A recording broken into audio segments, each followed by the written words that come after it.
Madame la vice-présidente, nous avions dit en septembre dernier, lors de la première attribution d'aide aux céréaliers, le principe d'aider les agriculteurs dont la récolte a subi des intempéries est louable. Mais chacun se souvient ici de nos débats et des doutes nombreux suscités par votre dispositif. Plusieurs de ces questions subsistent, notamment pourquoi limiter l'aide régionale aux seuls céréaliers? Nous l'avions dit, il aurait fallu une aide plus adaptée à la diversité des situations des exploitants concernés. Nous avions également un débat sur le fléchage des subventions vers les semences industrielles dites certifiées.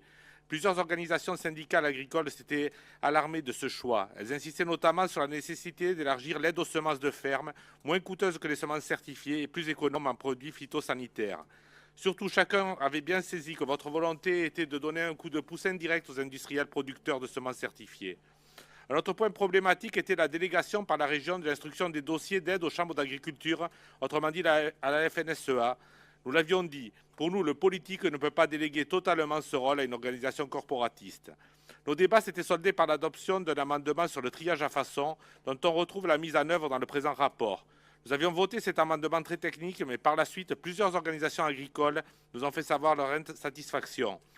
Au final, nous disent-elles, cette aide régionale sert d'abord, comme prévu, à subventionner les industriels semenciers. Le soutien au triage à façon était bien la moindre des choses, puisqu'une majorité des céréaliers utilisent des semences de ferme quand leurs trésoreries sont à sec. Mais ces organisations regrettent encore que la région n'élargisse pas son aide à l'autoproduction de semences à la ferme, ni même aux maraîchers, aux horticulteurs et à arboriculteurs, victimes également des conditions climatiques. L'exécutif régional aurait pu faire plus clairement le choix d'aider au maintien des petites et moyennes exploitations en circuit court qui contribuent à l'agriculture de proximité et à l'alimentation de tous les franciliens. Ce n'est pas le cas et nous le regrettons. Nous nous abstiendrons donc sur ce rapport.